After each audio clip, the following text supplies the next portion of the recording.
Hello friends, एबीएफएम जो कि हमारे सीआईबी का तीसरा पेपर है, उसी का मॉड्यूल बी यूनिट 8 आज हम लोग स्टार्ट करेंगे। चैप्टर का नाम है हमारा financial and operating leverage. Financial और ऑपरेटिंग लिवरेज क्या होता है, और आप एक और देखेंगे टोटल लिवरेज, या इन दोनों को जो कंबाइन करके जो है एक और आपका लिवरेज है, वो आ जाएगा आपका total leverage.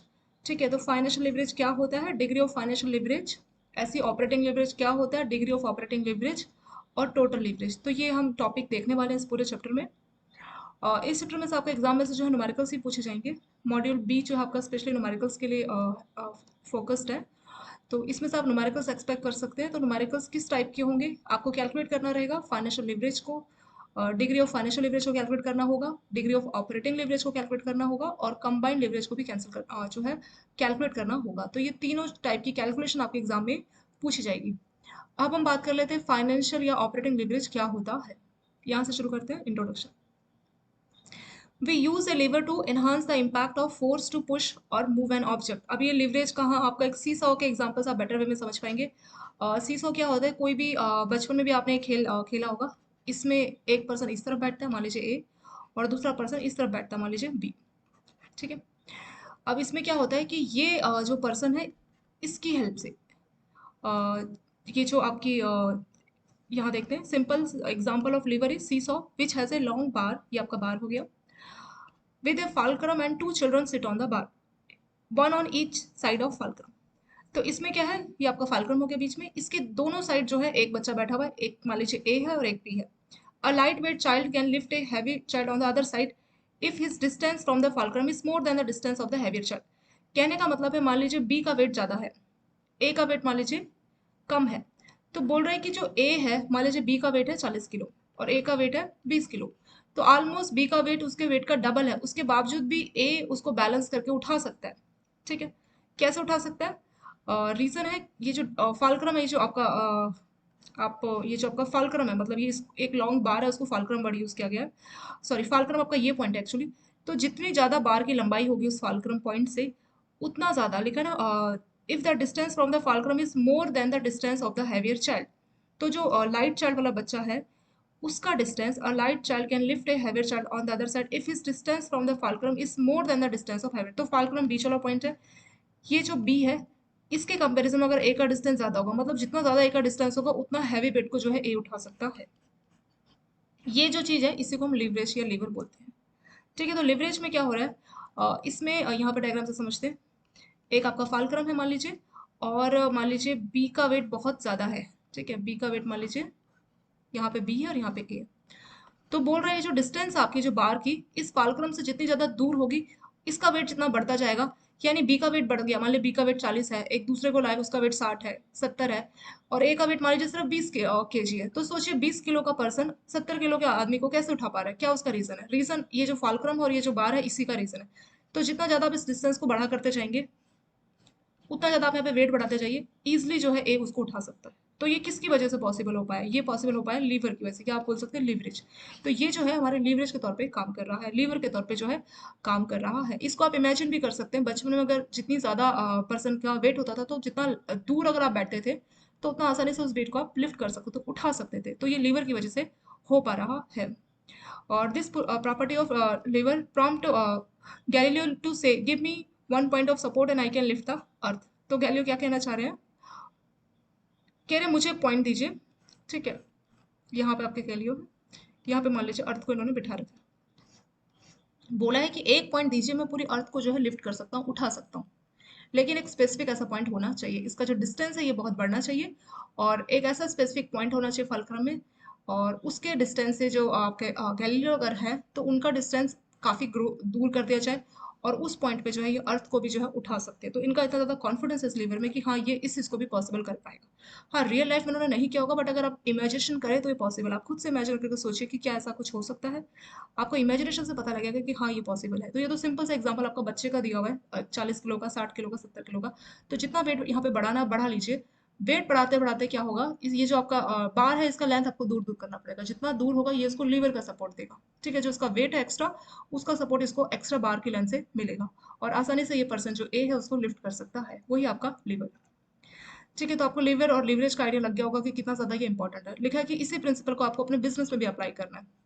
When you apply this to operations, जो आपका ऑपरेशन डिपार्टमेंट है तो उसको ऑपरेटिंग लिवरेज बोलते हैं। और जब आप अपने फाइनेंस डिपार्टमेंट को, फाइनेंस किसके रिगार्डिंग बात करते हैं, लोन बोरोइंग उसके रिगार्डिंग बात करते हैं। ऑपरेशन जो आपके ऑपरेटिंग जो एक्टिविटी है उसके रिगार्डिंग बात करते हैं। तो अगर आप इसी वाले प्रिंसिपल को अपने ऑपरेशन डिपार्टमेंट पे अप्लाई करते हैं तो इसको हम ऑपरेटिंग लिवरेज बोलेंगे। और जब आप इस प्रिंसिपल को फाइनेंस फंक्शन फाइनेंस डिपार्टमेंट पे अप्लाई करते हैं तो इसको फाइनेंस लिवरेज बोलते हैं। तो शॉर्ट में इन्होंने एग्जांपल्स आपको लिवरेज, ऑपरेटिंग लिवरेज क्या होता है, फाइनेंशियल लिवरेज क्या होता है, तो इसको थोड़ा सा एग्जाम्पल के थ्रू समझाने की कोशिश की है। तो ये बस हमें थोड़ा सा कंसेप्ट समझ में आना चाहिए। एग्जाम में अगर हमसे डेफिनेशन पूछा जाएगा, पूछने का कोई चांस नहीं कि आपसे डेफिनेशन पूछा जाए, बट इनकेस अगर डेफिनेशन पूछा जाए तो सिंपल सी ये डेफिनेशन है। यहाँ पे देखिए फिर से इन्होंने फाइनेंशियल लिवरेज को पहले बताया हुआ है, और आई थिंक आपका जो पहला न्यूमेरिकल है वो फाइनेंशियल लिवरेज के ऊपर ही आएगा। पहले आपको यहाँ पे डिग्री ऑफ फाइनेंशियल लिवरेज और फिर यहाँ पे कैलकुलेट डिग्री ऑफ फाइनेंशियल, ठीक है। तो पहला न्यूमेरिकल आपका फाइनेंशियल लिवरेज के ऊपर ही है। चलिए इसको पहले फाइनेंशियल लिवरेज को कवर करते हैं, फिर आपका ऑपरेटिंग लिवरेज का थोड़ी देर बाद कवर करेंगे। तो फाइनेंशियल लिवरेज के बारे में उन्होंने बोला है owner of business equity holder. तो जो आपके शेयर होल्डर है वो कंपनी के असली मालिक होते हैं। तो जो ऑनर होते हैं aim to enhance return on the investment. तो ऑनर ने पैसा इन्वेस्ट किया हुआ बिजनेस में, तो हर कोई क्या चाहता है, आपने मान लीजिए कोई बिजनेस खोला है छोटा है बड़ा, तो हर कोई चाहता है कि उसके बिजनेस पे उसको ज्यादा से ज्यादा रिटर्न मिले। जितना ज्यादा रिटर्न मिलेगा 100%, 200%, 1000%, 2000%, मतलब उसका कोई लिमिट नहीं है। हर कोई चाहता है मुझे जितना अच्छा इन्वेस्टमेंट में मेरे को रिटर्न मिले उतना अच्छा है। तो ऐसे ही हर कोई बिजनेस ओनर का ये जो है रहता है। The measure of this return is called earning per share. तो कितना रिटर्न आपको आपके इन्वेस्टमेंट में मिल रहा है तो उसको बोला जाता है earning per share. Earning per share का भी एक फॉर्मूला भी हम देखेंगे। When they conduct business without any डेब्ट। कई बार ऐसा भी होता है कि कोई कंपनी है बिजनेस कर रही है, कहीं से लोन नहीं ले रही, कहीं से डेब्ट नहीं ले रही, they achieve a certain earning per share in the normal course of business. तो उनका जो है अर्निंग पर शेयर मतलब हर शेयर में हमारी कितनी अर्निंग हो रही है। और जब वो बिना किसी लोन के ऐसा कुछ करते हैं, if they bring more equity the profit in the absolute term will increase but EPS will remain the same। तो अगर वो ज़्यादा इक्विटी लेके आते हैं, खुद से अपना कंट्रीब्यूशन बढ़ाते हैं, तो प्रॉफिट तो बढ़ेगा but earning per share will remain same. लेकिन अर्निंग पर शेयर जो है सेम रहेगा। Financial leverage means enhancing earning per share without stakeholder. तो इसमें क्या हो रहा है कि फाइनेंशियल लिवरेज का मतलब जो स्टेक होल्डर है, शेयर होल्डर, वो अपने पॉकेट से पैसा लेके नहीं आ रहे, वो कहाँ से कर रहे हैं, बोरोइंग से पैसा अरेंज कर रहे हैं।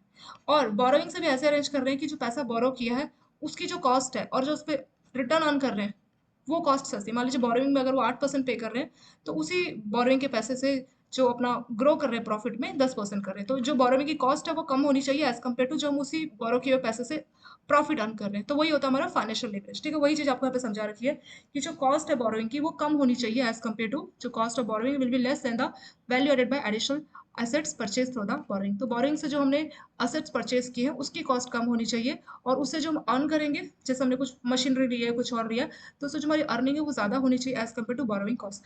तो इसी को हम बोलते हैं फाइनेंशियल लिवरेज। मतलब फाइनेंशियली हमें कहीं से सपोर्ट मिल गया। लिवरेज आपका बोरोइंग वर्ड के लिए भी यूज़ किया जाता है, कहीं से उधार लेना। तो फाइनेंशियली हमने उधार लिया है, और पर्पस क्या है कि हम अपनी इन्वेस्टमेंट में जो रिटर्न को ग्रो करना चाहते हैं, बढ़ाना चाहते हैं। इतना आपके लिए थ्योरी काफ़ी है। और अब हम सीधे क्वेश्चन पे आ जाते हैं। Calculating financial leverage. Financial leverage को किस तरह से कैलकुलेट किया जाता है। फिर बोला कि कोई स्टैंडर्ड फॉर्मूला तो नहीं है कि फाइनेंशियल लिवरेज को कैलकुलेट किया जाए। अलग अलग मेथड्स इस्तेमाल किए जाते हैं। एक आपका डेब्ट टू असेट्स रेशियो। डेब्ट मतलब कितना आपने लोन लिया और टोटल आपके असेट्स कितने हैं।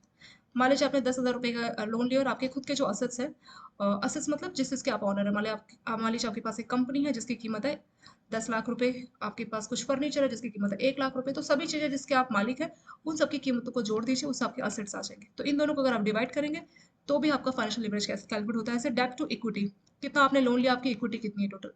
ऐसी टोटल डेब्ट to EBIDTA, earning before interest और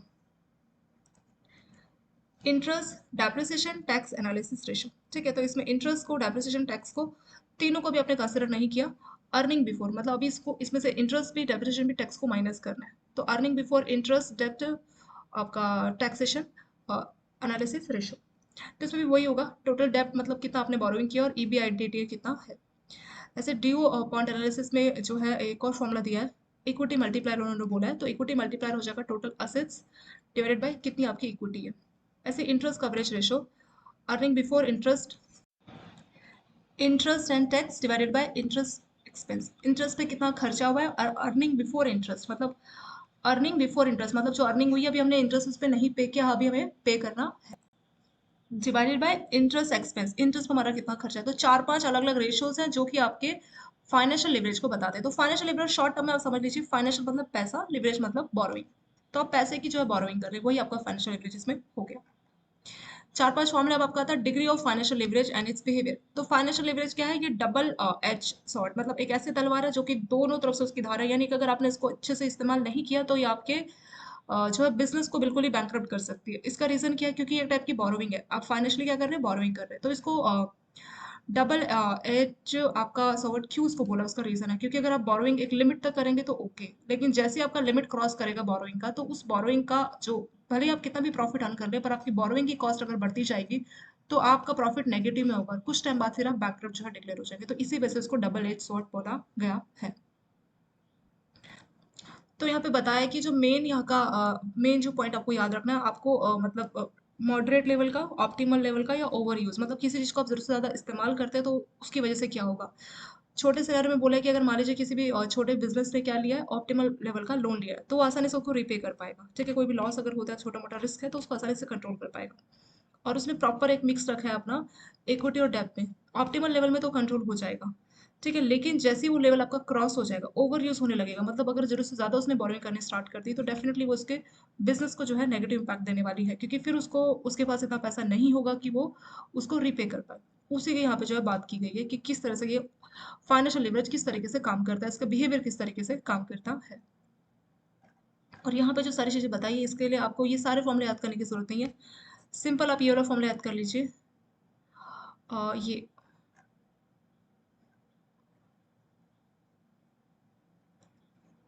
लास्ट में जो फॉर्मूला है ना, we can write it as degree of financial leverage. तो आपसे डिग्री ऑफ फाइनेंशियल लिवरेज पूछा जाएगा तो सिंपल फॉर्मूला याद कर लीजिए, earning before interest and tax. इसको आप शॉर्ट में ईबीआईटी बोल सकते हैं, earning before interest and tax.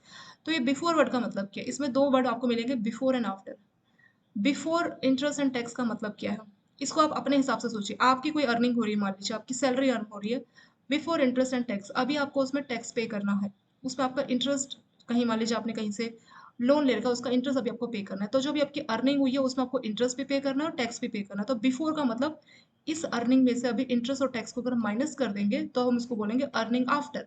तो जैसे मान लीजिए आपका टैक्स बना था 10,000 रुपये या 5,000 रुपये, तो आपने अपना टैक्स पे कर दिया, मान लीजिए इंटरेस्ट था 5,000 और आपकी अर्निंग, यानी मान लीजिए आपकी टोटल सैलरी है 1 लाख, तो 1 लाख की अर्निंग है, उसमें से आपने इंटरेस्ट 5,000 का पे किया, टैक्स 10,000 का पे किया।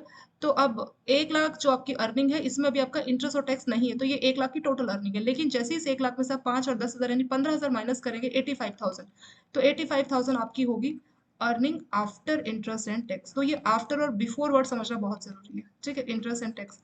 तो आफ्टर और बिफोर का मतलब सोच में आ गया। आफ्टर का मतलब अभी इस अर्निंग में जो है, बिफोर का मतलब है कि जो भी हमारी अर्निंग है उसमें बिफोर के बाद जो भी चीजें लिखी है, जैसे बिफोर इंटरेस्ट एंड टैक्स, मतलब अभी इंटरेस्ट और टैक्स नहीं पे किया, उससे पहले की अर्निंग है। तो जैसे इंटरेस्ट और टैक्स पे कर दिया जाएगा तो उसके बाद की अर्निंग होगी, तो हमेशा earning before interest and tax ज्यादा होगी as compare to earning after. After मतलब आप अपनी कुछ रिस्पॉन्सिबिलिटीज को खत्म कर रहे हैं, कैसी, आपने उस महीने की इंटरेस्ट पे कर दी, टैक्स पे कर दी, तो वो आफ्टर बोला जाता है, ठीक है, आफ्टर। एक ये कंसेप्ट है। तो फॉर्मूला क्या है, earning before interest and tax divided by earning before tax. तो दो चीजें, earning before interest and tax को अगर आप अर्निंग बिफोर टैक्स से माइनस कर देंगे, सॉरी डिवाइड कर देंगे, तो आपका आ जाएगा डिग्री ऑफ फाइनेंशियल लिवरेज। अब इन दोनों में क्या डिफरेंस है, earning before interest and tax and earning before tax. तो earning before interest and tax समझ के, आपकी जो टोटल अर्निंग है उसमें आपको भी इंटरेस्ट भी पे करना है, टैक्स भी पे करना है, ठीक है। अभी अर्निंग बिफोर टैक्स का मतलब होगा, जैसे अब अपना ईबीआईटी में से देखा जाए, अर्निंग बिफोर टैक्स कहाँ से बना, ये यहीं से बना, इसी के बाद ये आपका ईबीटी आएगा। कैसे, earning before interest and tax में से आप क्या करेंगे, मान लीजिए आपकी earning before interest and tax 1 lakh थी, जो हमने एग्जांपल लिया था, तो उसमें आपका इंटरेस्ट है 5,000 और टैक्स है 10,000। तो कोई हमसे बोलेगा कि अर्निंग बिफोर टैक्स बताइए, अर्निंग बिफोर टैक्स मतलब इंटरेस्ट हमने पे कर दिया होगा, क्योंकि बिफोर मतलब टैक्स, मतलब अभी टैक्स बचा हुआ है, इंटरेस्ट हमने पे कर दिया होगा। तो 1 लाख में से 5,000 को माइनस करेंगे तो 95। तो इस केस में हमारा अर्निंग बिफोर टैक्स आ जाएगा 95। तो शॉर्ट में अगर आपको समझना है, तो जो बिफोर के बाद जो भी आपको वर्ड दिखेगा, बिफोर के बाद अगर आपको इंटरेस्ट दिखेगा या टैक्स दिखेगा, तो ये बिफोर वर्ड क्या रिप्रेजेंट कर रहा है, बिफोर के बाद जो भी लिखा हुआ है, चाहे इंटरेस्ट लिखा है चाहे टैक्स, मतलब अभी उसको इंक्लूड नहीं किया, वो हमारी लाइबिलिटी अभी बची हुई है, क्योंकि बिफोर लिखा। और अगर आपने जैसे ही आफ्टर लिख दिया, आफ्टर आई टी यानी इंटरेस्ट एंड टैक्स, अगर आपने आफ्टर लिख दिया तो आफ्टर का मतलब है ये लाइबिलिटी हम पे कर चुके हैं। बिफोर लिखा है मतलब अभी ये जो अर्निंग है इसमें अभी इंटरेस्ट और टैक्स को इंक्लूड नहीं किया। तो यहाँ पे जो आपकी टर्म है नीचे, अर्निंग बिफोर टैक्स, तो इसका मतलब अभी टैक्स नहीं पे किया बट इंटरेस्ट तो पे कर दिया होगा, ठीक है, तो इंटरेस्ट पे कर दिया होगा यानी ईबीआईटी। तो इंटरेस्ट कितना था 5,000, तो 1 लाख में से 5,000 माइनस करेंगे तो 95,000, तो वो हमारा आ जाएगा अर्निंग बिफोर टैक्स। तो थोड़ा सा शॉर्ट में मैंने आपको कंसेप्ट यहाँ पे समझाने की कोशिश की है। कोई नहीं न्यूमेरिकल में आएंगे तो सीधे आप इसको समझ जाएंगे। यहाँ पे पूरा एक फॉर्मूला दिया है ईबीआईटी का, किस तरह से फॉर्मूला काम करेगा। ईबीआईटी का फॉर्मूला है, सेल्स में से आपको वेरिएबल कॉस्ट को माइनस करना पड़ेगा और जो वैल्यू आएगी उसमें से आपको फिक्स कॉस्ट को माइनस करना पड़ेगा, एक्सक्लूडिंग इंटरेस्ट। इंटरेस्ट को नहीं करना क्योंकि ये ईबीआईटी है, तो इसमें बिफोर इंटरेस्ट एंड टैक्स, अभी इंटरेस्ट और टैक्स को बचा के रखना, वो भी हम पे करेंगे। ठीक है, तो ईबीआईटी का सिंपल फॉर्मूला है, सेल्स में से आपकी वेरिएबल कॉस्ट को माइनस करेंगे और जो भी वैल्यू आएगी उसमें से फिक्स कॉस्ट को माइनस करेंगे। अभी वेरिएबल कॉस्ट और फिक्स कॉस्ट क्या होता है और सेल्स क्या होती है, तो जो तीन टर्म्स है इसको हम यहाँ पे पहले समझते हैं। एक हमें समझना है सेल्स क्या होती है, फिर हमें समझना है वेरिएबल कॉस्ट होती है, एक हमें समझना है फिक्स कॉस्ट क्या होती है।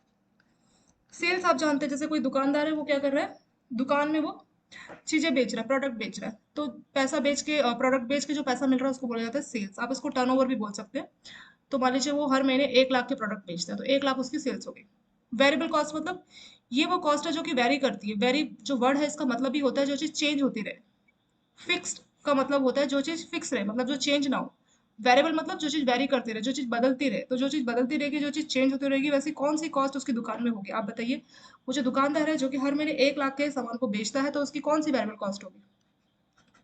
उसकी वेरिएबल कॉस्ट हो सकती है उसका इलेक्ट्रिसिटी बिल, हर महीने सेम नहीं आएगा, अलग अलग अमाउंट का होगा। और क्या हो सकता है, अगर मान लीजिए उसने वर्कर्स रखे, किसी महीने वो ज्यादा सामान मंगाता है तो उसको ज्यादा वर्कर्स की जरूरत पड़ती है, किसी महीने कम। तो मान लीजिए वर्कर्स वो टेम्पररी बेसिस पर उसने रखे हैं, वो कॉस्ट उसकी हो गई। और क्या उसका खर्चा हो सकता है, इलेक्ट्रिसिटी, और वो रॉ मटेरियल मान लीजिए खरीद रहा है या कुछ फैक्ट्री से मंगवा रहा है।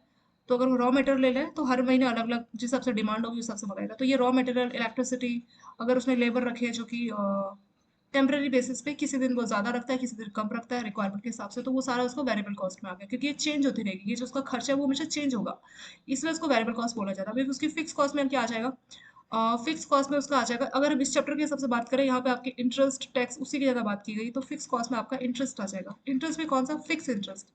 तो इंटरेस्ट भी दो टाइप के होते हैं, एक होता है फिक्स्ड और एक होता है फ्लोटिंग। फिक्स इंटरेस्ट हमेशा सेम रहता है और फ्लोटिंग कम ज्यादा होता रहता है, वो एक बेंच मार्क पे डिपेंड करता है।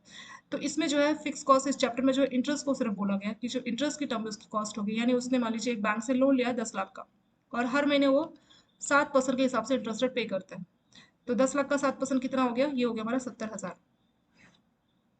ठीक है, तो जो 70,000 जो वैल्यू आई है वो क्या है उसके लिए, वो है उसका फिक्स कॉस्ट। तो फिक्स कॉस्ट हमेशा सेम रहेगी, वेरिएबल कॉस्ट बदलती जाएगी। सेल्स, टोटल चीजों को बेच के कितना पैसा मिला वो होता है सेल्स। तो तीनों का हमने डिफरेंस समझा। तो अभी हमें करना क्या रहेगा, जो भी आपकी क्वेश्चंस रहेंगे तो यहाँ पे आपको एक टर्म यूज की गई होगी, कॉन्ट्रीब्यूशन। तो कॉन्ट्रीब्यूशन क्या होता है, जब भी आप सेल्स में से वेरिएबल कॉस्ट को माइनस करेंगे, यहाँ पे सिंपल से फॉर्मूला को यहाँ पे लिखते हैं नीचे, सेल्स आपने कितने का सामान बेचा माइनस वेरिएबल कॉस्ट को आपको उसमें से माइनस करना है। ठीक है, तो सेल्स में से वेरिएबल कॉस्ट को माइनस करेंगे तो हमें मिलेगा कंट्रीब्यूशन। और कंट्रीब्यूशन यानी सेल्स माइनस वेरिएबल कॉस्ट। अब हम क्या करेंगे, जो भी हमारा कंट्रीब्यूशन है उसमें सब अपनी फिक्स कॉस्ट को माइनस कर देंगे, उससे हमें मिलेगा EBIT, earning before interest and tax. ठीक है, earning before interest and tax में से हम क्या करेंगे, earning before interest and tax में से हम इंटरेस्ट को माइनस कर देंगे। इसको नंबर 1 मान लेते हैं। तो earning before interest and tax में से मान लीजिए आपका इंटरेस्ट बना था 70,000 रुपये, तो उसी जो EBIT में जो हमारे पास वैल्यू होगी उसमें से अगर हम 70,000 अपना इंटरेस्ट माइनस, सॉरी ये 70,000 आपका फिक्स कॉस्ट है। ठीक है, तो मान लीजिए इंटरेस्ट आपका, फिक्स इंटरेस्ट की यहाँ पे बात की गई है, या इंटरेस्ट आपका क्वेश्चन में डायरेक्ट गिवन होगा, कितना भी इंटरेस्ट हो सकता है 70,000, कुछ भी जो क्वेश्चन में गिवन है, तो उसमें से उस इंटरेस्ट को माइनस कर देंगे तो हमें मिलेगा EBT। आई को कहाँ गायब कर दिया, क्योंकि हम आई इंटरेस्ट पे कर चुके हैं, तो इसलिए बिफोर के बाद उन्हीं चीजों को लिखा जाता है जो अभी हमारा पेंडिंग काम होता है। ठीक है, बिफोर के बाद जो भी आपको दिखेगा ना वो हमारा पेंडिंग है, मतलब वो हमें पे करना है। जैसे ही हम पे करेंगे तो वो चीज गायब हो जाएगी वहां से। ठीक है, तो अभी आपके पास बचा EBT, अर्निंग बिफोर टैक्स, यानी इंटरेस्ट हम पे कर चुके होंगे। तो ये जो आपका 1 और 2 है, इसी का रेशो आपका आ जाएगा डिग्री ऑफ फाइनेंशियल लिवरेज। तो फॉर्मूला यही है, earning before interest and tax divided by earning before tax. ठीक है, शॉर्ट में आपको समझ में, आपको करना क्या, आपको सेल्स दी होगी, वेरिएबल कॉस्ट दी होगी, फिक्स कॉस्ट दिया होगा, इंटरेस्ट दिया होगा, टैक्स दिया होगा। तो आपको 5 चीजें क्वेश्चन में दी होगी। क्या क्या हमें दिया होगा, सेल्स दी होगी, वेरिएबल कॉस्ट होगा, छोटा मोटा वेरिएशन क्वेश्चन में देखने को मिलेगा, तो अलग अलग टाइप के क्वेश्चन है वो सबसे प्रैक्टिस करेंगे। तो सेल्स मिलेगी, वेरिएबल कॉस्ट मिलेगा, फिक्स कॉस्ट मिलेगा, और आपका इंटरेस्ट मिलेगा, और आपको टैक्स भी मिलेगा। ये 5 चीजें दी होगी, हमें सॉल्व करना होगा। शुरुआत हमें कहाँ से करनी पड़ेगी, एस सेल से शुरुआत करनी पड़ेगी। ठीक है, सेल्स में से हम क्या करेंगे, वेरिएबल कॉस्ट को माइनस करेंगे तो क्या आ जाएगा, कंट्रीब्यूशन आ जाएगा, और उस कंट्रीब्यूशन में से हम फिक्स कॉस्ट को माइनस करेंगे। तो पहले हमें वेरिएबल कॉस्ट को माइनस करना है, और फिर लास्ट में जो वेरिएबल कॉस्ट को माइनस करके जो वैल्यू आएगी उसको हम बोलते हैं कंट्रीब्यूशन। उसी कंट्रीब्यूशन से हमें फिक्स कॉस्ट को माइनस करना है। जैसे ही हम फिक्स कॉस्ट को माइनस करेंगे तो जो वैल्यू आएगी वो होता है हमारा प्रॉफिट। लेकिन वो हमारा प्रॉफिट क्या है, उसको बोलते हैं earning before interest and tax. Earning या प्रॉफिट एक ही बात है, बट जो हमारा प्रॉफिट है, मतलब जितना आपने, इसको आप ऐसे भी बोल सकते हैं कंट्रीब्यूशन को, sales price minus purchase price. मतलब मान लीजिए दुकानदार ने कोई सामान 10 रुपए में खरीदा, 15 में बेचा, तो 5 रुपए है उसका कॉन्ट्रीब्यूशन हो गया, ये उसका प्रॉफिट हो गया एक तरह से। बट क्या ये प्रॉफिट उसको इस्तेमाल कर सकता है? इसमें से मान लीजिए 2 रुपए की उसकी कोई फिक्स कॉस्ट आई थी, उसने वो भी माइनस कर दिया, तो 3 रुपए, 3 रुपए उसका फाइनल प्रॉफिट बचा। ठीक है, पर क्या ये 3 रुपए अपनी पॉकेट में रख सकता है? नहीं, क्या पता उसने कहीं से लोन लिया, उसको उसमें से इंटरेस्ट पे करना, और टैक्स तो उसको देना ही देना।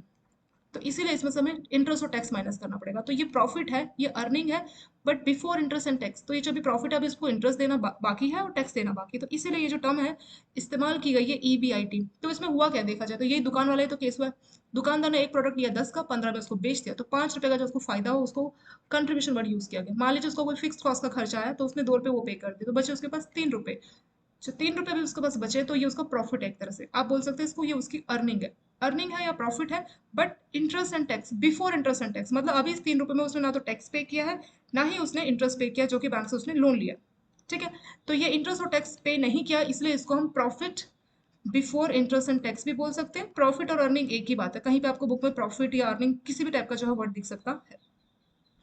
EBIT PBIT दोनों एक ही चीज है, अर्निंग या प्रॉफिट, आपको कितना अर्न हुआ, कितना आपने प्रॉफिट अर्न, प्रॉफिट कितना आपका हुआ। सो EBIT, तो दोनों का मतलब एक ही है। अभी इसमें करना क्या, फॉर्मूले में आपको सिंपल सा एक चीज याद करना है। जो भी आपका सेल्स दिया है उसमें से आपको क्या करना है, वेरिएबल कॉस्ट को माइनस करना है। ठीक है, इसको याद करते हैं फिर से। हमें क्या करना है, सेल्स में से हमारे को अपनी वेरिएबल कॉस्ट को माइनस करना है। जैसे ही हम सेल्स में से वेरिएबल कॉस्ट को माइनस करेंगे तो हमें जो वैल्यू मिलेगी उसको बोलेंगे कंट्रीब्यूशन। और जैसे हमें कंट्रीब्यूशन मिलेगा उसमें से हम फिक्स कॉस्ट को करेंगे माइनस। जैसे हमें फिक्स कॉस्ट को माइनस किया हमें मिलेगा EBIT, earning before interest and tax. तो उसमें से अगर हम अपना इंटरेस्ट माइनस कर देंगे तो हमें मिलेगा EBT, अर्निंग बिफोर टैक्स। ठीक है, इन दोनों का रेशियो वही आपका आ गया फाइनेंशियल लिवरेज, EBIT EBT। चलिए न्यूमेरिकल दिया, इसको समझते हैं, और उससे जो थोड़ा बहुत डाउट है वो आपका क्लैरिफाई इसमें हो जाएगा। सिंपल सा फॉर्मूला आपको याद करके जाना पड़ेगा, ये रहा।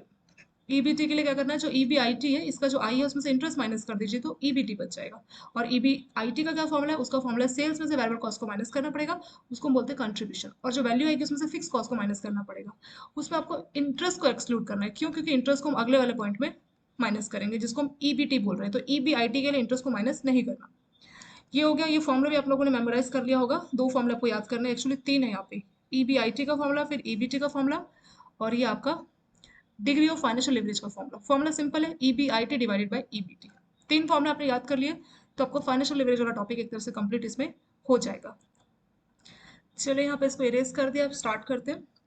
हमें degree of financial leverage calculate करना है। फॉर्मूला है इसका EBIT divided by EBT, earning before interest and tax, earning before tax. तो फॉर्मूला हमारा earning before interest and tax. Before के बाद जो लिखा होता है मतलब वो हमारी पेंडिंग लायबिलिटी पे हमें पे करना है, इंटरेस्ट भी पे करना है, टैक्स भी पे करना है। अब ये बचा हुआ है, ठीक है, तो earning before interest and tax, और ये हो जाएगा अर्निंग बिफोर टैक्स। चलिए, यहाँ पे दिया है फर्म्स डिटेल्स एज अंडर। यहाँ पे दिया हुआ है कि sales at 100 rupees per unit. तो 24 लाख की सेल्स की है, और कोई भी प्रोडक्ट बनाता है तो 100 रुपीज एक प्रोडक्ट का चार्ज है। 24 लाख रुपए की सेल्स की गई है, उसमें से वेरिएबल कॉस्ट कितनी है, 50% जो है वेरिएबल कॉस्ट है। 50% किसका, ये जो वैल्यू दी है सेल्स उसी का 50% जो है वेरिएबल कॉस्ट इसमें दिया गया। तो 24 लाख की आपकी सेल्स हुई है, और उसमें से आपको क्या करना है, वेरिएबल कॉस्ट को माइनस करना होगा। तो सेल्स में से वेरिएबल कॉस्ट को माइनस करते हैं जो कि 50% है। तो 24 लाख का 50% कितना होता है बताइए। 24 लाख का अगर हम 50% कैलकुलेट करेंगे तो इसका परसेंट यहाँ पे 100 और ये 2 कैंसिल हो जाएगा, हमें मिलेगा 12 लाख। ठीक है, तो 12 लाख आपकी इसमें वेरिएबल कॉस्ट आ गई। तो सिंपल सा फॉर्मूला था, सेल्स में से हमें वेरिएबल कॉस्ट को क्या करना था, माइनस करना था। उससे हमें क्या मिलता, कंट्रीब्यूशन मिलता। तो 24 आपकी सेल्स है, उसमें से वेरिएबल कॉस्ट को माइनस किया। जैसे sales price minus cost price है ना, बिल्कुल ये वैसे ही आप मान लीजिए, तो उससे आपको मिलता था प्रॉफिट। सेम ऐसे यहाँ पे कंट्रीब्यूशन है। तो 12 लाख का आपका इसमें हो गया कंट्रीब्यूशन। ठीक है, सेल्स में से आप वेरिएबल कॉस्ट को माइनस करेंगे तो आपको 12 लाख का कंट्रीब्यूशन आ गया। अब हम क्या करेंगे, फिक्स कॉस्ट को माइनस करेंगे। सेल्स में से पहले हमें वेरिएबल कॉस्ट को माइनस करना है, और फिर उसके बाद फिक्स कॉस्ट को माइनस करना है। ठीक है, क्योंकि वेरिएबल कॉस्ट कम ज्यादा है तो पहले हम सोचते हैं कि पहले कम ज्यादा वाले प्राइस को माइनस कर लेते हैं, फिर जो बचेगा उसमें से जो फिक्स्ड है, जो हर महीने फिक्स्ड है, उसको हम फिर माइनस कर लेंगे। तो यही वाला कंसेप्ट हमेशा काम करेगा। तो सेल्स में से वेरिएबल कॉस्ट को माइनस कर लिया तो कंट्रीब्यूशन आ गया। 24 में से 12 को माइनस किया तो 12 लाख का कंट्रीब्यूशन आ गया। अब उसमें से हम अपनी फिक्स कॉस्ट को माइनस करेंगे। फिक्स कॉस्ट कितना दिया आपको? 10 लाख दिया। ये आपका आ गया 10 लाख। तो अब हम माइनस कर लेते हैं। तो 12 में से 10 लाख माइनस करेंगे, कितना आ जाएगा? 2 लाख आ जाएगा। तो जैसे ही हमने सेल्स में से वेरिएबल कॉस्ट को माइनस किया तो हमें मिलता है कंट्रीब्यूशन, और जैसे ही हमने कंट्रीब्यूशन में से फिक्स कॉस्ट को माइनस किया तो हमें मिलता है ईबीआईटी। ये आपको याद करते चलो, ठीक है, earning before interest and tax. तो हमें ईबीआईटी मिल चुका है, जो कि कितना है? 2 लाख। तो हमारे दो में से एक काम हो चुके हैं। ईबीआईटी कितना मिल चुका है हमें? 2 लाख। यहाँ पे लिख देते 2 लाख। अब हमें चाहिए ईबीआईटी, सॉरी ईबीटी। तो ईबीआईटी और ईबीटी में डिफरेंस क्या है? यहाँ फॉर्मूले से भी आप डिफरेंस देख सकते हैं। ईबीआईटी और ईबीटी में सिर्फ एक छोटा सा डिफरेंस है, वो है इंटरेस्ट का डिफरेंस। तो जैसे हम ईबीआईटी में से इंटरेस्ट को माइनस कर देते हैं, हटा देते हैं, तो हमें ईबीटी मिलता है। ये नॉर्मल सी बात है। देखिए ईबीआईटी, मुझे ईबीटी चाहिए तो इंटरेस्ट को हटा दीजिए, हटाना मतलब माइनस कर दीजिए। तो वही अब हम करेंगे, इंटरेस्ट को हम लोग करेंगे माइनस। इंटरेस्ट कितना है वो हमें देखना पड़ेगा। इंटरेस्ट आप किस पे करते हैं? इंटरेस्ट हम जो भी बोरोइंग करते हैं, जो भी लोन लेते हैं, उस पर हम इंटरेस्ट पे करते हैं। तो लिखा हुआ है it has borrow 10 lakh rupees at 10% per annum. तो इंटरेस्ट कितना है आपका? 10% का है। 10% का आपको इंटरेस्ट रेट आपको पे करना होगा, ठीक है। तो 10 लाख का हमें 10% कैलकुलेट करना पड़ेगा। अब हम यहाँ पे कैलकुलेट करते हैं इंटरेस्ट को। 10 लाख का आपको 10% कैलकुलेट करना है। इसका परसेंट उठा के यहाँ पे 100, ये जीरो, इसको आप कैंसिल करेंगे तो 10 लाख के पीछे की जो 5 जीरो है उसमें से एक जीरो कैंसिल हो जाएगी, तो 10 के पीछे बस 4 जीरो बचेगी। 10 के पीछे की 4 जीरो को हम 1 लाख बोल सकते हैं। तो इंटरेस्ट हमारा कितना बचा? 1 लाख रुपए का। तो इंटरेस्ट कैलकुलेशन हमने की, वो हमारा आया 1 लाख रुपए। तो अब हम क्या करेंगे, ईबीआईटी में से अगर हम ईबीटी चाहते हैं तो इस इंटरेस्ट को हमें माइनस करना रहेगा। तो 2 लाख में से हम 1 लाख को माइनस करेंगे तो कितना आ जाएगा? 1 लाख आ जाएगा। 1 लाख हमारा ईबीटी आ गया। तो 2 लाख हमारा ईबीआईटी था और 1 लाख हमारा ईबीटी था। तो 2 लाख को हम 1 लाख से डिवाइड करेंगे तो कितना आ जाएगा? 2 आ जाएगा, 2। तो हमारा डिग्री ऑफ फाइनेंशियल लिवरेज कितना है? 2 टाइम्स है। 2 लाख को हमने 1 लाख से डिवाइड किया, 2 आ गया। तो हम अपना आंसर सॉल्व कर चुके हैं, वो है डिग्री ऑफ फाइनेंशियल लिवरेज। ठीक है, ये यहाँ पे आपका कंप्लीट हो गया। क्वेश्चन तो वैसे कंप्लीट हो गया। यहाँ पे इन्होंने अर्निंग पर शेयर आपको कैलकुलेट करके भी दिखा रखा है, किस तरह से अर्निंग पर शेयर कैलकुलेट करते हैं। जो क्वेश्चन में पूछा था वो तो हम कैलकुलेट कर चुके हैं, बट किसी किसी केस में अगर आपसे एक नंबर का अर्निंग पर शेयर का कैलकुलेशन भी पूछ सकते हैं यही वाला डेटा देके, तो आप उसको किस तरह से कैलकुलेट करेंगे वो हम देखते हैं। चलिए पहले इसको फटाफट से रिवाइज करते हैं, फिर अर्निंग पर शेयर को हम स्टार्ट करेंगे, ठीक है। यहाँ से देखिए, डिग्री आपका डिग्री ऑफ फाइनेंशियल लिवरेज को हम पहले रिवाइज कर लेते हैं। तो सिंपल सा फॉर्मुला में याद करना पड़ेगा डिग्री ऑफ फाइनेंशियल लिवरेज के लिए। आपकी सेल्स कितनी है, सेल्स में से आप वेरिएबल कॉस्ट को माइनस कीजिए, और जो आएगा उसको हम बोलते हैं कंट्रीब्यूशन। और जैसे ही कंट्रीब्यूशन आया उसमें से फिक्स कॉस्ट को माइनस कीजिए तो उसको बोलते हैं ईबीआईटी। ईबीआईटी में से आई को माइनस कीजिए, आ जाएगा ईबीटी। ठीक है, हमें बस दो ही चीज चाहिए थी, ईबीआईटी और ईबीटी। बट हम सेल्स में से सबको क्यों माइनस कर रहे हैं? जैसे हमने बोला वेरिएबल कॉस्ट को माइनस कीजिए, फिक्स कॉस्ट को माइनस कीजिए, इंटरेस्ट को माइनस कीजिए, टैक्स को, बट सबको माइनस क्यों करना है? आप लॉजिकली सोचिए, अगर आप मान लीजिए किसी बिजनेस, आपकी कोई दुकान है, मान लीजिए आप दुकान में सेल्स करते हैं और आपने देखा इस साल आपने 1 लाख रुपए की सेल्स की, तो क्या आप अपने 1 लाख रुपए की सेल्स को बोल सकते हैं कि आपका नेट प्रॉफिट है? ये पैसा अब हम अपने अकाउंट पे रखेंगे, इस पैसे पे किसी का हक नहीं है, इस पे हमें किसी को पे नहीं करना, क्या पैसा बोल सकते हैं? बिल्कुल नहीं बोल सकते। सेल्स का मतलब ये नहीं होता। सेल्स का मतलब आपने अर्न किया है, बट वो अर्न कैसे हुआ? उस पैसे को अर्न करने के लिए आपने कहीं से लोन लिया होगा, ये भी रीजन हो सकता है थोड़ा पैसा। ये भी हो सकता है कि आपने वर्कर रखे होंगे, कि आपने कहीं से रॉ मटेरियल मंगवाया होगा, तो वो खर्चे भी तो होंगे। तो प्रॉफिट का मतलब कभी भी सेल्स नहीं होता। ये तो वही बात होगी ना, जैसे हम बोल रहे हैं कि हमने इतने की सेल्स की, इतना हमारा प्रॉफिट है कि हम बैंक में रखेंगे और हमने इतना प्रॉफिट अर्न किया। तो सेल्स में सिंपल सा हमारा प्रॉफिट का फॉर्मूला होता है sales price minus cost price. मतलब जितना हमने बेचा है और हमारी जो कॉस्ट प्राइस आई है, जो हमारा खुद का खर्चा है, उसको माइनस करेंगे तभी हमारा प्रॉफिट होता है। बट वो भी हमारा प्रॉफिट नहीं होता, क्योंकि उसमें हमें इंटरेस्ट भी पे करना होता है और टैक्स भी पे करना होता है। तो इसीलिए इसको प्रॉफिट ना बोल के ईबीआईटी टर्म इस्तेमाल किया गया। हम यही तो कर रहे हैं, सेल्स में से अपनी जो कॉस्ट प्राइस है, कॉस्ट प्राइस आपकी दो तरह से, एक आपकी वेरिएबल कॉस्ट है और आपकी फिक्स कॉस्ट है। तो सिंपल सा जो हम लोग 8वीं 7वीं क्लास में फॉर्मूला पढ़ते थे, फॉर्मूला क्या होता था? फॉर्मूला होता था profit is equal to selling price minus cost price. यही हम बोलते थे। सेलिंग प्राइस मतलब कितने में हमने सेल्स की, और कॉस्ट प्राइस मतलब हमने कितने में खरीदा। वही मतलब होता है। जैसे दुकानदार ने एक प्रोडक्ट 15 में बेचा, 10 में खरीदा, तो उसका प्रॉफिट हम सिंपल सिंपल बोलते हैं 10, 15 माइनस 10, 5 रुपए उसका प्रॉफिट हो गया। ऐसा हम सिंपल बोलते हैं, ठीक है। बट ये जो प्रॉफिट है, ये जो है, ये हम नॉर्मल सिंपल पढ़ते हैं। बट जो ये प्रॉफिट है, इस प्रॉफिट में अगर उसने कहीं से लोन लिया तो उसको इंटरेस्ट भी पे करना रहेगा, प्लस अगर उसने जो है टैक्स की लायबिलिटी आती है तो उसको टैक्स भी पे करना होगा। तो जो ये प्रॉफिट है, इस प्रॉफिट को हम बोलते हैं earning before interest and tax, या ये बोल सकते हैं profit before interest and tax. Before किस लिए लगाया? क्योंकि इस प्रॉफिट में अभी इंटरेस्ट और टैक्स जाना बाकी है, इसलिए बिफोर का वर्ड इस्तेमाल किया गया है। तो earning before interest and tax बोलिए या profit before interest and tax बोलिए, बात एक ही होगी। चलिए, यहाँ पे सेल्स प्राइस कितने की हमने सेल्स की है। कॉस्ट प्राइस हम देखेंगे हमारे खर्चे किस तरह से आते हैं। तो हमारे दो टाइप के खर्चे होते हैं। एक तो हमारी फिक्स कॉस्ट होती है, जैसे मैंने आपको बताया कि 10% इंटरेस्ट जो कि फिक्स इंटरेस्ट है, तो ये आपकी फिक्स कॉस्ट होगी। ऐसे आपकी वेरिएबल कॉस्ट भी होती है। तो इसीलिए हम क्या कर रहे हैं, जो भी हमारी सेल्स प्राइस है उसमें से पहले हम अपनी वेरिएबल वाली कॉस्ट को माइनस कर रहे हैं। बट उसको हम पहले क्यों माइनस कर रहे हैं? जनरली फिक्स कॉस्ट हमें मालूम है कि ये फिक्स्ड है, इसमें कुछ चेंजेस नहीं है। तो बेटर है जो चीज़ वेरिएबल है पहले हम उसको पूरा करें, उसके बाद हम फिक्स को पूरा करें। उससे कोई खास आपके फाइनल आंसर में फर्क नहीं आना। फाइनल आपका ईबीटी आई तो उतना ही आएगा। चाहे आप सेल्स प्राइस से पहले फिक्स को माइनस कीजिए, फिर जो वैल्यू आई उसमें से आप वेरिएबल को माइनस कीजिए। ये बिल्कुल वैसे ही है, 10 2 4। 10 में से पहले आप 2 को माइनस कीजिए, फिर 4 को कीजिए, या पहले 4 को कीजिए 2 को कीजिए। इससे कोई खास फर्क आपका नहीं आना। लेकिन सिंपल से एक फॉर्मूला होता है कंट्रीब्यूशन का। कंट्रीब्यूशन का फॉर्मूला होता है सेल्स माइनस वेरिएबल कॉस्ट। इसीलिए हम पहले वेरिएबल वाले को माइनस करते हैं। तो अब आपकी जो कॉस्ट प्राइस जो आपने बोला उसमें आपकी दो कॉस्ट आती है, एक आपकी होती है वेरिएबल कॉस्ट और दूसरी होती है आपकी फिक्स कॉस्ट। तो आप क्या करेंगे, सेल्स में से अपनी वेरिएबल कॉस्ट को माइनस करेंगे, उसको हम बोलते हैं कंट्रीब्यूशंस। और जो कंट्रीब्यूशन आया, जो वैल्यू आई, उसमें से आप फिक्स कॉस्ट को भी माइनस कर लीजिए, उसको हम बोलते हैं EBIT, earning before interest and tax. But हम बिफोर क्यों बोल रहे हैं? इसलिए क्योंकि अभी हमने ना तो इंटरेस्ट पे किया है और ना ही टैक्स पे किया है। जैसे ही हम इंटरेस्ट और टैक्स पे कर देंगे तो हम उसको बोलेंगे earning after interest and tax. I hope आप इस फॉर्मूले को भी समझ गए होंगे कि ईबीआईटी का फॉर्मूला ऐसा क्यों है। ये फॉर्मूला ही मैंने आपको पूरा समझाया कि किस तरीके से ये फॉर्मूला बना है। आपको याद भी नहीं करना, अब आप खुद से इसको बना सकते हैं ईबीआईटी के फॉर्मूले को। ठीक है, तो ईबीआईटी का सिंपल सा आप 8 9 क्लास का फॉर्मूला याद करेंगे। Profit is equal to selling price minus cost price. Cost price में हमारी दो तरह की कॉस्ट होती है, एक होती है हमारी वेरिएबल कॉस्ट जो कि चेंज होती रहती है, एक है फिक्स कॉस्ट जो कि फिक्स रहती है। तो हम क्या करेंगे, जो भी हमारी सेल्स है उसमें से पहले वेरिएबल कॉस्ट को करेंगे माइनस, जिसको हम बोलेंगे कंट्रीब्यूशन, और जो आंसर आएगा उसमें से हम फिक्स कॉस्ट को कर देंगे माइनस, तो वो हमारी प्रॉफिट होगी। बट वो कौन सी प्रॉफिट होगी? आप या फिर प्रॉफिट बोल सकते हैं या अर्निंग बोल सकते हैं। वो हमारी अर्निंग या प्रॉफिट वो होगी जिसमें हमें अपने इंटरेस्ट और टैक्स पे करना है। तो ये है प्रॉफिट या earning before interest and tax. जैसे आप इसमें से इंटरेस्ट पे कर देंगे तो ये आई हटा दीजिए, तो ये बचेगा ईबीटी। जैसे आप ईबीआईटी में से आई हटाते हैं, इंटरेस्ट पे कर देते हैं, तो जो बचेगा वो हमारे पास बचेगा ईबीटी। तो आपका जो फाइनेंशियल कॉस्ट है, आपका जो डिग्री ऑफ फाइनेंशियल लेवरेज, कुछ नहीं, बस इन दोनों का रेशियो है, ईबीआईटी डिवाइडेड बाई ईबीटी। तो सिंपल सा आपका इसमें आंसर आ जाएगा। अब हमने इसको रिवाइज भी अच्छे से कर लिया है। देखिए यहाँ पे सेल्स थी 24 लाख की। जैसे मैंने आपको बताया, कॉस्ट में जो कॉस्ट प्राइस है उसमें वेरिएबल कॉस्ट भी होती है, फिक्स कॉस्ट भी होती है। तो पहले हम फिक्स कॉस्ट को, वेरिएबल कॉस्ट को माइनस करेंगे। वेरिएबल कॉस्ट सब कुछ आपको डेटा दिया, आपको खुद से कुछ नहीं, बस कैलकुलेट करना है सिंपल सा। तो सेल्स आपकी 24 लाख की, वो हमने लिख दिया सेलिंग प्राइस। और जो वेरिएबल कॉस्ट है वो 50% है इसी की, तो 24 लाख का 50% होता है 12 लाख। तो 24 में से 12 को माइनस करेंगे, हमारी कॉन्ट्रीब्यूशन आ गई यानी 12 लाख की। अब हम क्या करेंगे, वेरिएबल कॉस्ट को हमने माइनस कर दिया, अब उसकी फिक्स कॉस्ट को माइनस करेंगे। तो 12 लाख में से जो फिक्स कॉस्ट है कितना दिया है, यहाँ पे फिक्स कॉस्ट है 10 लाख रुपए। तो 12 लाख में से 10 लाख माइनस करेंगे तो आ जाएगा 2 लाख। तो जो बचेगा, जैसे ही हम अपनी कॉस्ट को माइनस करते हैं तो हमें जो मिलता है उसको हम बोलते हैं ईबीआईटी, या profit before interest and tax. ठीक है, तो सेम आपका यहाँ भी ईबीआईटी बचेगा। हमारा फॉर्मूला था ईबीआईटी डिवाइडेड बाई ईबीटी। हमारे को ईबीआईटी मिल गया तो एक चीज हमें मिल चुकी है। अब हमें ईबीटी चाहिए, तो हम आई को माइनस करना चाह रहे हैं, इंटरेस्ट को।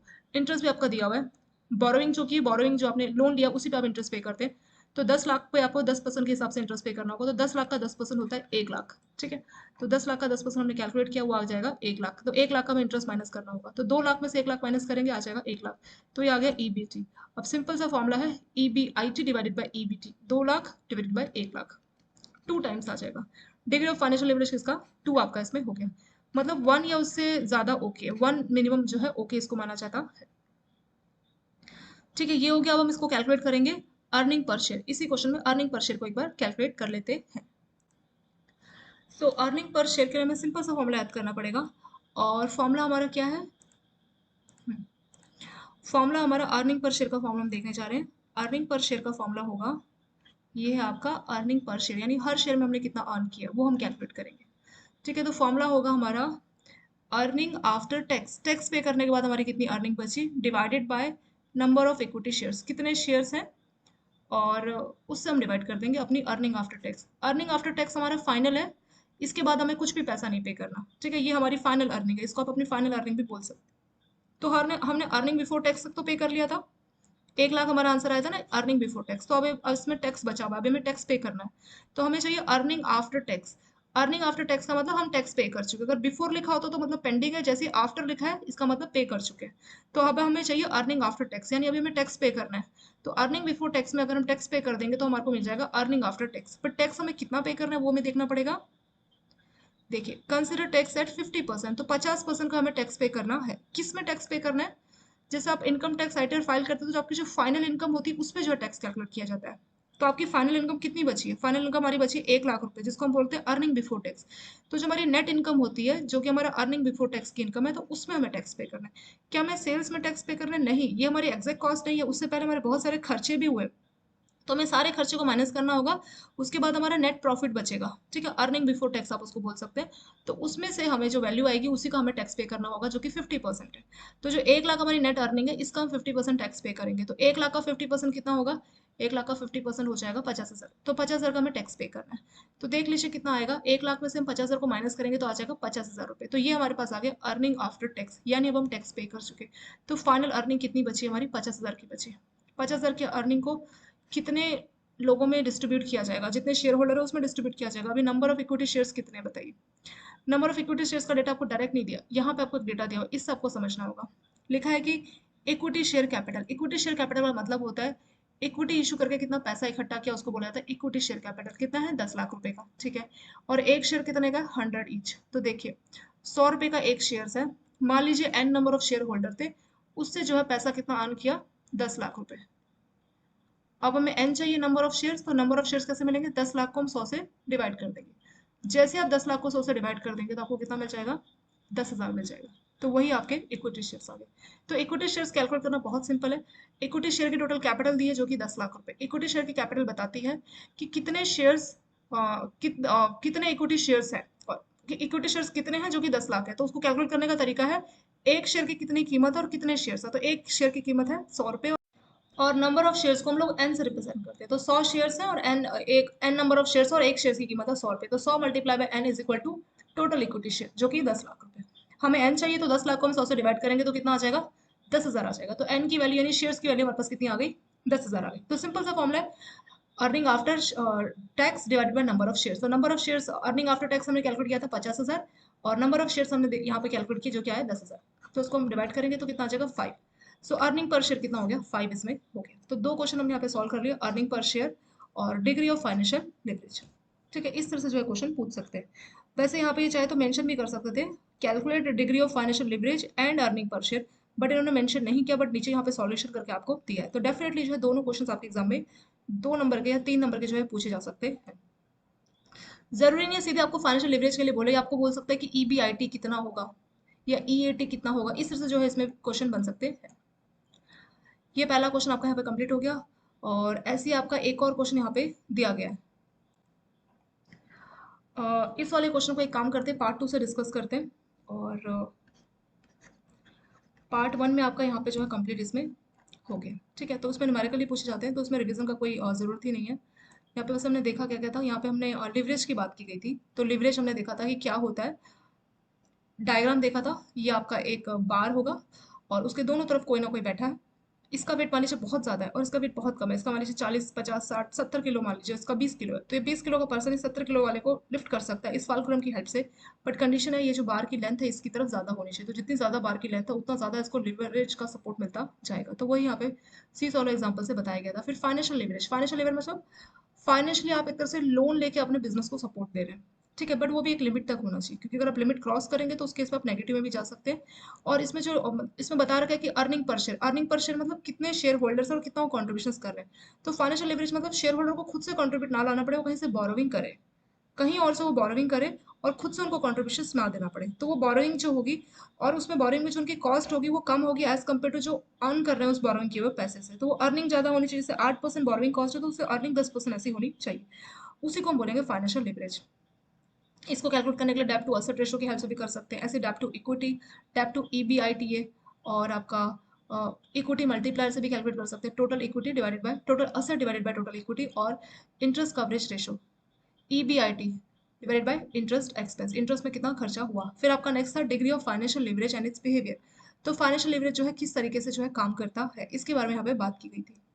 तो फाइनेंशियल लिवरेज के बारे में बोला था कि ये आपका डबल एज स्वॉर्ड के तौर पे काम करता है, एक दो धार वाली तलवार। आपको बहुत केयरफुल रहना पड़ेगा। अगर आप कुछ लिमिट तक मतलब मॉडरेट या ऑप्टिमल लेवल तक अगर आप लोन ले रहे हैं तो काम चलेगा, लेकिन अगर आप उसका ज़्यादा इस्तेमाल करेंगे तो बैंकरप्ट इस तरह की स्थिति भी आ सकती है। फिर रीपेमेंट आपके लिए जो है डिफिकल्ट होने वाला है। फिर डिग्री ऑफ फाइनेंशियल लिवरेज का एक सिंपल सा फॉर्मुला याद कीजिए, यहाँ से दिया हुआ है EBIT, EBS divided by EBIT, ये भी एक फॉर्मुला है। Percentage change in earning per share divided by percentage change in earning before interest and tax. Simple आप इस वाले फॉर्मूला को याद करेंगे। डिग्री ऑफ फाइनेंशियल लिवरेज का फॉर्मूला है earning before interest and tax divided by earning before tax, और इसमें ईबीआईटी का फॉर्मूला है। ईबीआईटी का फॉर्मूला आपको याद ही नहीं करना, आप सिंपल यहाँ से याद कर लीजिएंगे। जैसे मैंने आपको बताया sales price minus cost price, तो सेल्स प्राइस आपकी कितनी की सेल्स हुई है। कॉस्ट आपकी दो तरह की कॉस्ट आती है, एक है वेरिएबल कॉस्ट जो कि बदलती रहती है हर महीने हमेशा, फिक्स कॉस्ट हमेशा सेम रहती है। मान लीजिए 10% का इंटरेस्ट बैंक आपको फिक्स इंटरेस्ट चार्ज करा तो वो आपकी फिक्स कॉस्ट हो जाएगी। वेरिएबल कॉस्ट जो कि वेरी करती रहेगी, जो कि चेंज होती रहेगी। तो आपको अपने सेल्स में से वेरिएबल कॉस्ट को माइनस करना है, उसको बोलेंगे कंट्रीब्यूशंस, और जो कंट्रीब्यूशंस आएगा उसमें से फिक्स कॉस्ट को आपको माइनस करना है, तो वो आपका आ जाएगा ईबीआईटी। ईबीआईटी में से आपको इंटरेस्ट को माइनस करना है तो आपको मिलेगा ईबीटी। ठीक है, इस तरह से जो है इसको कैलकुलेट किया जाएगा। वही चीज आपको यहाँ पे फॉर्मूले के थ्रू बताई हुई है। फाइनेंशियल लिवरेज का फॉर्मूला है ईबीआईटी डिवाइडेड बाय ईबीटी। तो यहाँ पे सारा डेटा दिया हुआ है। सेल्स है 24 लाख की, उसमें से वेरिएबल कॉस्ट है 50%, तो 24 लाख का 50% कितना हो गया 12 लाख। तो जो बचेगा सेल्स माइनस वेरिएबल कॉस्ट या फिक्स जो है वो आपका होता है कंट्रीब्यूशन, तो 12 लाख आ जाएगा। 24 माइनस 12 12, उसमें से अपनी फिक्स कॉस्ट को माइनस कीजिए तो वो आ जाएगा 10 लाख। और ये जो 10 लाख है, फिक्स कॉस्ट कितने की, वो आपकी 10 लाख की, तो 12 में से 10 को माइनस कीजिए 2 लाख, तो वो आपका आ जाएगा ईबीआईटी यानी earning before interest and tax, या इसको बोल सकते हैं profit before interest and tax. तो जैसे ही आपका ये 2 लाख आ गया, इसमें से आपको ईबीटी कैलकुलेट करना है, तो क्या करेंगे, आई हटाना पड़ेगा, यानी इंटरेस्ट को माइनस करना होगा। हटाना मतलब माइनस करना है। इंटरेस्ट कितना है 10 लाख पे 10% पर एनम के हिसाब से, तो 10 लाख का 10% हम निकालेंगे 1 लाख आ जाएगा, तो 1 लाख का हमें इंटरेस्ट माइनस करना चाहिए। तो 2 लाख में से 1 लाख माइनस किया तो 1 लाख आ जाएगा, तो ये बचेगा अर्निंग बिफोर टैक्स। तो जो हमारी अर्निंग है इस पे भी टैक्स बचा, अभी टैक्स हमें पे करना है, तो 1 लाख रुपए आ गया। तो अर्निंग बिफोर टैक्स और ईबीआईटी का रेशो वही आपका आंसर था डिग्री ऑफ फाइनेंशियल लिवरेज का। तो 2 लाख में से 1 लाख को डिवाइड करेंगे, EBIT divided by EBT. EBIT की वैल्यू आई है 2 लाख और ईबीटी की वैल्यू आई है 1 लाख, तो 2 टाइम्स आपका डिग्री ऑफ फाइनेंशियल लिवरेज इसमें आंसर हो गया। अब हम कैलकुलेट करेंगे ईपीसी यानी earning per share. Earning per share का सिंपल सा फॉर्मूला है earning after tax divided by number of equity shares. तो अर्निंग आफ्टर टैक्स कैसे कैलकुलेट करेंगे, अर्निंग बिफोर टैक्स तो हमें मालूम है, अर्निंग बिफोर टैक्स में से अगर हम टैक्स को माइनस कर देंगे तो बचेगा अर्निंग आफ्टर टैक्स, यानी टैक्स पे कर चुके हैं और उसके बाद की ये अर्निंग है। तो अर्निंग बिफोर टैक्स था 1 लाख, उसमें से टैक्स पे करना होगा कितना 50,000, तो 1 लाख का 50% कितना होता है 50,000 ही होता है, तो 1 लाख में से 50,000 माइनस करेंगे आ जाएगा 50,000, तो ये आ जाएगा आपका अर्निंग आफ्टर टैक्स। अब हम इक्विटी शेयर होल्डर देखेंगे कितने हैं। इक्विटी शेयर कैपिटल कितनी है 10 लाख है, और कितने इक्विटी शेयर है वो पता करने के लिए देखना पड़ेगा एक शेयर की कीमत कितनी है। वो लिखा है 100 ईच, तो एक शेयर की कीमत है 100 रुपए, तो 100 रुपए का एक शेयर है और N number of shareholder है, तो उनको मल्टीप्लाई करेंगे तो टोटल इक्विटी शेयर आ जाएगी जो कि 10 लाख है। तो अब हम क्या करेंगे एन कैलकुलेट करना चाहते हैं हम लोग, तो 10 लाख को 100 से डिवाइड करेंगे आ जाएगा 1 लाख, तो सॉरी आ जाएगा आपका 10,000, तो वही आपका एन का आंसर है, नंबर ऑफ शेयर्स आपके 10,000 आ गए। अर्निंग पर शेयर 50,000 जो कि आपकी ईबीटी है, sorry EAT earning after tax divided by number of equity shares 10,000, तो 50 में से 10 को माइनस करेंगे कितना आ जाएगा 5 आ जाएगा, तो वही आपका आ जाएगा अर्निंग पर शेयर 5। यही आपका इसमें आंसर हो गया। चलिए इस न्यूमेरिकल को भी हमने रिवाइज कर लिया है, और ये पार्ट 1 तो कंप्लीट किया, पार्ट 2 में आगे के कुछ और न्यूमेरिकल को हम लोग देखेंगे। थोड़ा सा आप लोग भी कॉपी पेन लेके इसको प्रैक्टिस कर लीजिए, और thank you so much for watching this video.